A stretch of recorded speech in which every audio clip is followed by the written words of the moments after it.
Well, the time is here. We've been through a lot together, through dark days and nights and seasons of hope and joy.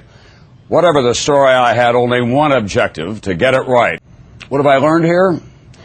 More than we have time to recount this evening, but the enduring lessons through the decades are these. It's not the questions that get us in trouble. It's the answers.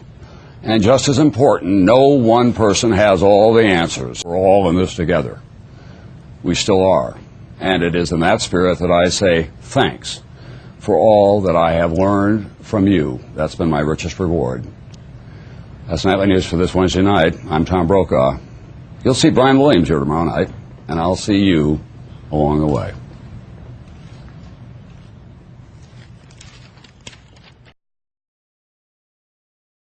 Tom.Brokaw had been the anchor of NBC Nightly News for 22 years, and his career spans back all the way to the 1960s.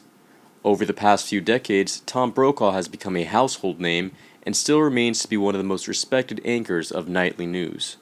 Tom.Brokaw is an American icon. Tom.Brokaw lived most of his early adult years trying to decide on a career path. He had dropped out of both the University of Iowa and the University of South Dakota. It wasn't until the fall of 1960 that Brokaw decided what path he was going to pursue. So in the fall of 1960, I was living at home between jobs, out of school, and I was engrossed in the election between Nixon and Kennedy.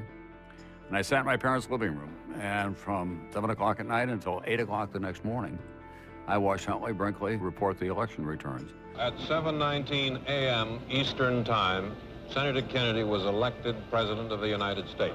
8 o'clock in the morning, I went to bed and thought, that's what I want to do with my life. I want to be a network correspondent. And I began to turn my life around about that time and went back to school, worked full-time, commuted, worked at a television station. I said, when I went back to Iowa and got an honorary degree, I said those 2 years, that year of failure here and the following year, metaphorically, that's like an ankle bracelet that I wear around me to remind me. It's like under house arrest. You know, if I get kind of puffed up, I think, oh, 18, 19, 20, you weren't so hot, Brokaw. You know? Brokaw graduated from the University of South Dakota in 1964 with a degree in political science. He started work at a local broadcasting station in Iowa. This position was followed by many job offers. Brokaw's passion for politics presented him with many opportunities, and in 1965, he moved to Atlanta, Georgia to cover the civil rights movement. The night flying to Haneyville, Alabama, helping produce the feeds from Selma, going to Americus, Georgia. Mayor, what is your reaction to the demonstrations that are planned for today? And after 6 months, NBC came calling. By 1966, Brokaw had begun working for NBC as a correspondent reported from California. He also continued to anchor the 11 p.m. news for KNBC-TV in Los Angeles. Only 1 year after beginning his new job, Brokaw started his career as a Los Angeles news station anchor. Brokaw eventually moved to Washington, where he became NBC's White House correspondent in 1973, during the Watergate era. He also continued to anchor the Saturday editions of NBC's Nightly News. During the late 1970s and early 1980s, Brokaw had achieved a number of high-profile successes. He soon became the host of NBC's Today Show in its 24th season, and by 1983, he became the sole anchor of NBC's Nightly News.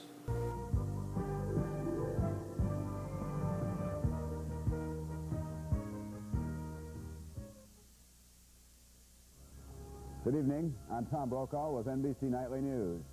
There has been so much budget talk this year, it's enough to make your eyes glaze over. But tonight, there is a major new development. President Reagan has agreed to freeze the defense budget for 1 year, allowing it to go up only with the rate of inflation. That is a major concession, and it comes after the Senate rejected a variety of other proposals to cut the deficit. As John Dancy reports tonight, this new plan also includes a hold down on Social Security. It came as the Senate was preparing to vote on still another budget package. Brokaw covered a variety of stories over the span of 22 years with NBC. One of his last and most memorable stories was when he was reporting the attacks made on the World Trade Center and the Pentagon on September 11, 2001. Brokaw was reporting from New York on a rooftop downtown. Attack on America, a special edition of NBC Nightly News. Terrorists declare war on the United States, hijacking jetliners, crashing them into New York's World Trade Towers. Another airliner into the Pentagon, threatening the seat of national power. Thousands likely dead. Downtown New York in chaos. America wondering, what next? On Midtown Manhattan, and tonight America is at war with terrorists after a stunning series of attacks today against targets in New York and in Washington, D.C., the World Trade Center and the Pentagon. The terrorists used hijacked civilian airliners and their passengers as guided missiles in their attack. The most serious attack on this country since Pearl Harbor, and tonight the dead still are being counted. An unknown number still are missing. At this hour in this war, another development. There are reports out of Kabul tonight, the capital of Afghanistan, of explosions. But the Pentagon and the CIA are flatly denying that the United States had anything to do with those explosions. This has been one of the darkest days in America, and it is not yet over. Tom.Brokaw stepped down from his position with NBC Nightly News in 2004 and was replaced by Brian Williams. Brokaw embodied the ideal American journalist and remained humble throughout the course of his career. His charisma and passion for both politics and journalism contributed to his great success, and he still continues to be an American icon.